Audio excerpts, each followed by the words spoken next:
Lots of changes for the city of Mitchell as the council approves the hiring of a new police chief. We'll soon have to start the search for a new city administrator. KNEB.TV News starts right now. From your trusted source for news in western Nebraska and eastern Wyoming, this is KNEB.TV News. Presented by Platte Valley Companies, premier provider of financial services. Hello, I'm Ryan Murphy. This is KNEB.TV News, powered by Platte Valley Companies. Thanks for joining me. In our top story, the Mitchell Police Department is slowly getting back to full strength following the hiring of a new police chief. During last night's council meeting, former Scottsbluff County Deputy Matt Holcomb was unanimously approved as the city's top law enforcement official.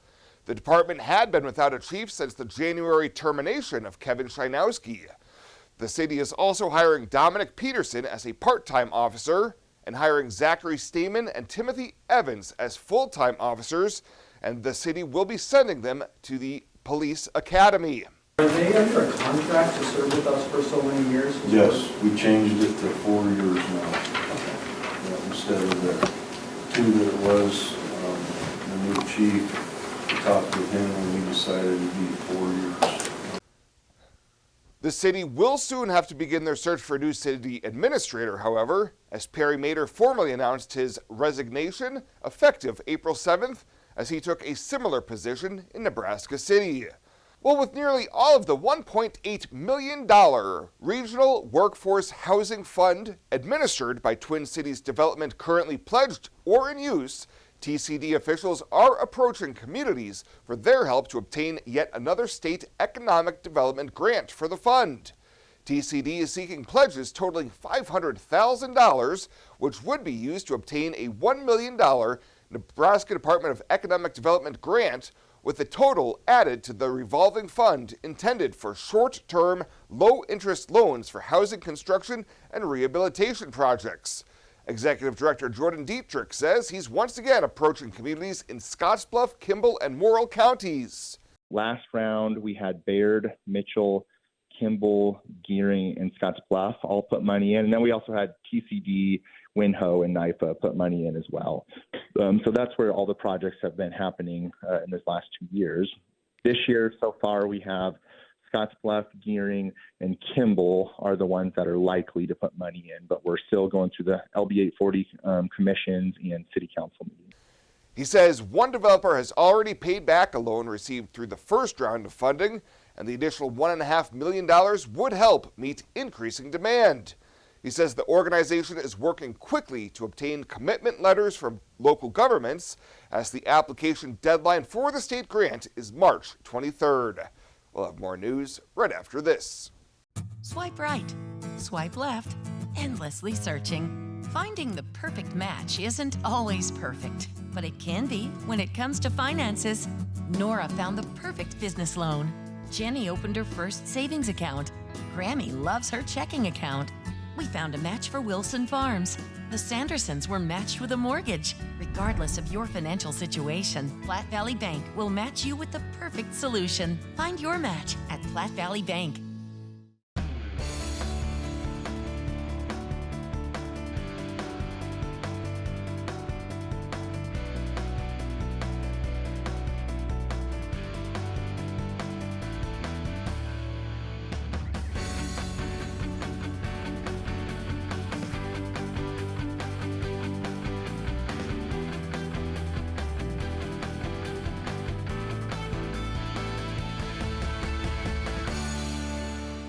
It's time for the recycling game. Question 1. Where do you recycle old electronics in the Tri-City area? The Environmental Services at 609 East 2nd Street. Correct. Question 2. Where can you find recycling trailers? Trailers can be found in Gearing and Terrytown. Correct. Final question. How can you dump recyclables and not have to sort them? The Free Stream Recycle Bins from the city. That's correct. You just won a cleaner and happier city, brought to you by Tri-City Stormwater. Welcome back. Scottsbluff County's first murder trial in several years is set to begin later this month. 56-year-old Gregory Moore is charged with second-degree murder and use of a weapon to commit a felony for the stabbing death of 23-year-old Fernando Camacho McBride in the fall of 2020. Moore was arrested following the incident that occurred at a downtown Scottsbluff apartment complex. His trial is slated to begin March 20th and could face a minimum of 20 years in prison if convicted. Moore is already serving a lengthy prison term after being convicted of brutally attacking his landlord during a March 2020 incident. Well, the driver who led authorities on an hour-long pursuit with speeds reaching 100 miles an hour on Highway 385 in Morrill County back in November has been sentenced. 30-year-old Devlin Tasby was arrested by State Patrol troopers after stop sticks were deployed and he was tracked down at a Bridgeport residence. On Monday, he was sentenced to 365 days in jail and 1 year of a suspended license after pleading guilty to amended charges of attempted operating a motor vehicle to avoid a citation, willful reckless driving, DUS, and unauthorized use of a vehicle. District Judge Andrea Miller gave Tasby credit for 117 days already served. And the WNCC Presidential Search Advisory Committee is in the midst of a 3-day round of virtual interviews of candidates to become the next top administrator at the community college.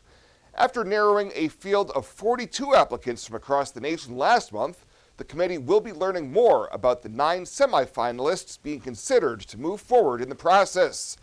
At the end of their interview process on Thursday, the panel will narrow the field again to an unranked shortlist for consideration by the WCCA Board of Governors, which will decide just how many of those individuals will become finalists invited for in-person interviews and campus visits.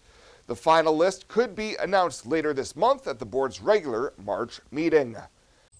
This isn't just a beautiful hospital. It's the home to exceptional patient care. This is where specialty clinics meet your needs. This is where a friendly smile, a warm hand, and an empathetic ear exist to care for you. This is us. Fox Butte General Hospital. Great things are happening here.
For this week's featured we meet Husker the Husky.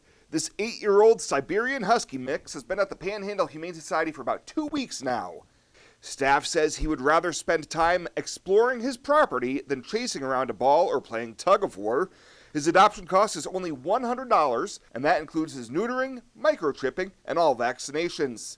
Plus, whoever adopts Husker the Husky will also receive a $25 Murdoch's gift card to start spoiling him right away.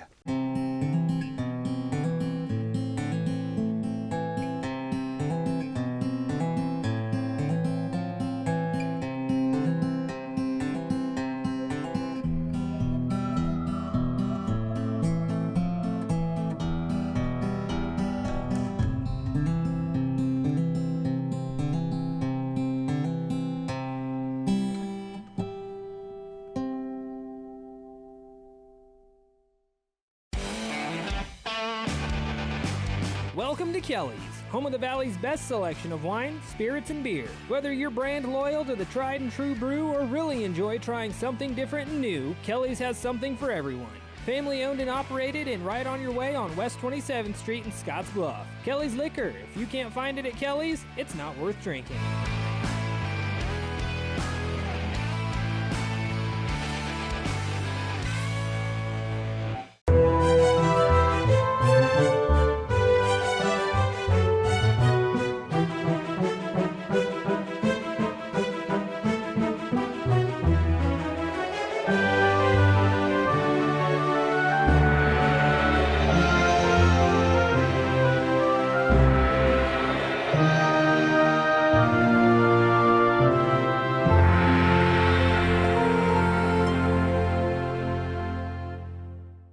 Well, let's take a peek at what's happening on your midweek community calendar.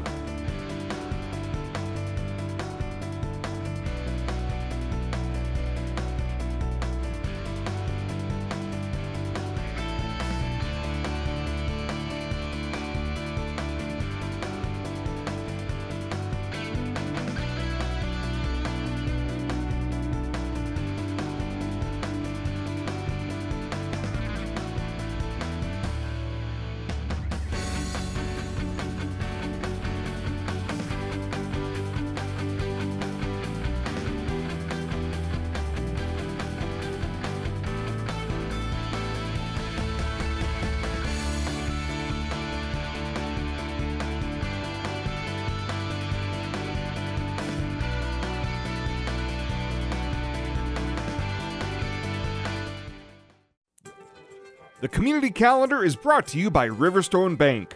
Community strong with the people you know and trust. Panhandle Trails Intercity Public Transit, based in Alliance, Nebraska, is the only intercity bus serving Nebraska Panhandle communities and Pine Ridge, South Dakota. Panhandle Trails operates a regularly scheduled bus service, assisting you in making connections with Greyhound bus partners, regional airports, healthcare, employment and education opportunities, shopping, family, friends, and more. Panhandle Trails serves the general public of all ages and offers accessible transportation for those with special mobility needs. Let Panhandle Trails help you make your connection. Call 308-761-8747. At Platte Valley Bank, we want to help you plan for tomorrow while you enjoy today. Our personalized trust services can help you do just that. You've worked hard to build your legacy, and you want to make sure that gets passed on for generations to come. We offer the professional guidance necessary to ensure that happens, according to your wishes. We pride ourselves in being friendly and professional while offering a highly tailored full line of trust and estate planning services to accommodate you. You belong here. And finally tonight, the Ukraine war has been going on for just over a year now, but plenty of Panhandle residents have also stepped up to help those affected.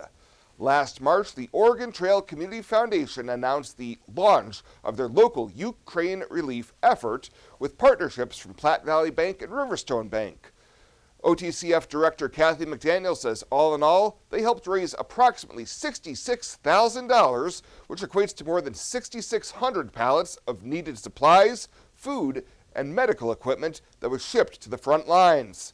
She says it's pretty astonishing to raise so much locally for a need so far away, but again, this is an amazing community that we live in. Well, that is it for us this time. Thank you so much for tuning in. Stay safe out there, and we'll see you here next time.